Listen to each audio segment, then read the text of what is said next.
Senhora Presidente, Senhor Primeiro-Ministro, Senhores Membros do Governo, Senhoras e Senhores Deputados. Ninguém será deixado para trás.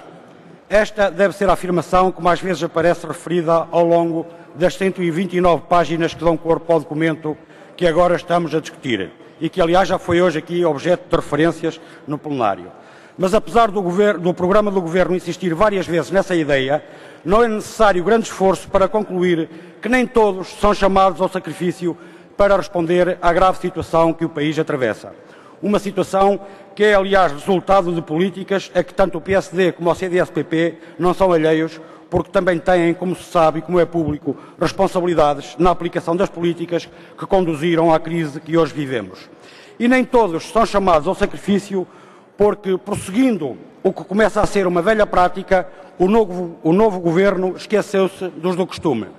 Fora do sacrifício, continuam os grandes grupos económicos e o setor financeiro, apesar dos lucros que continuam a apresentar mesmo em tempos de crise.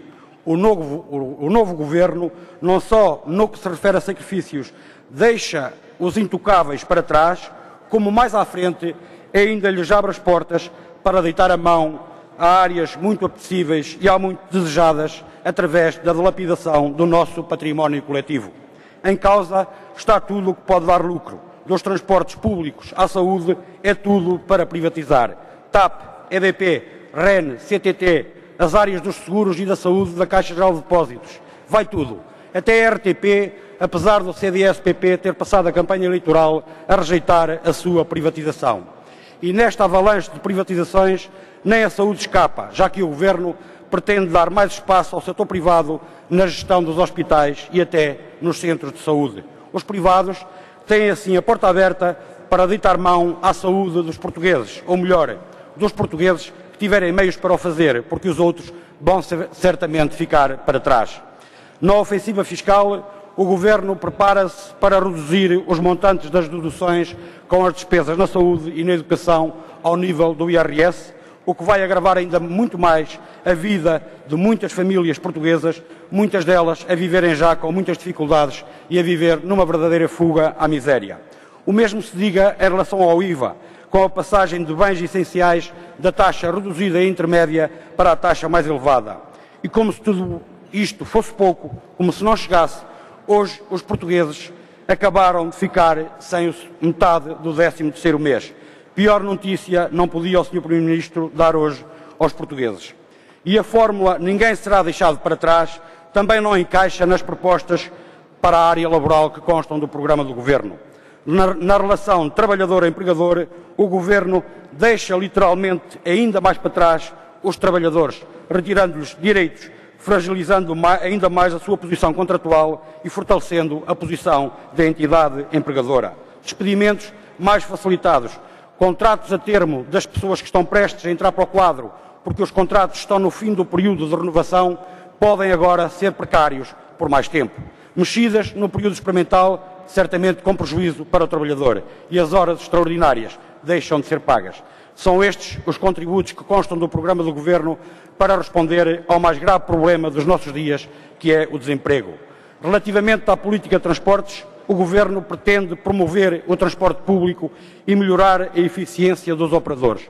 Ora, aqui está uma boa intenção: melhorar, promover o transporte público. E como é que o Governo pretende promover o transporte público? A resposta também está lá no programa: privatizando.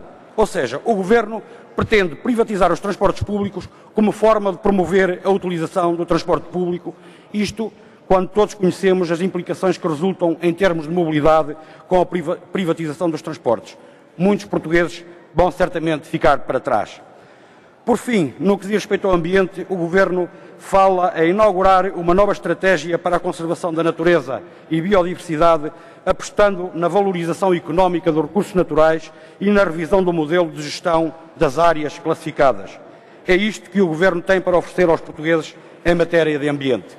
A valorização económica dos recursos naturais, isto é, o Governo pretende transformar os recursos naturais numa fonte de negócio e, muito provavelmente, para entregar ao setor privado, e a revisão do modelo de gestão das áreas classificadas, o que, dito desta forma, sem indicar qualquer orientação, sem indicar qualquer sentido, não ajuda muito, é certo, mas com o espírito liberal que acompanha todo o programa, somos tentados a considerar que o Governo pondera a possibilidade de entregar ao setor privado a gestão de todas as áreas classificadas, provavelmente impondo portagens para quem pretende visitá-las, ou melhor, para quem tiver meios para o fazer, deixando desta forma muitos portugueses de fora e sem acesso a um bem que é de todos e que a todos pertence e deve continuar a pertencer. Estamos, assim, na perspectiva dos Verdes, perante um programa do Governo profundamente liberal, que não vai resolver os problemas do país, que vai piorar a prestação dos serviços públicos, que vai aprofundar as injustiças sociais e que vai agravar ainda mais a vida dos portugueses, que vão ganhar menos, que vão pagar mais impostos, que vão perder mais direitos e que coletivamente vão ficar mais pobres com as privatizações anunciadas. E nesta matéria, à exceção daqueles que se poderão vir a apropriar deste património, de facto, ninguém será deixado para trás. Todos ficaremos mais pobres. Muito obrigado.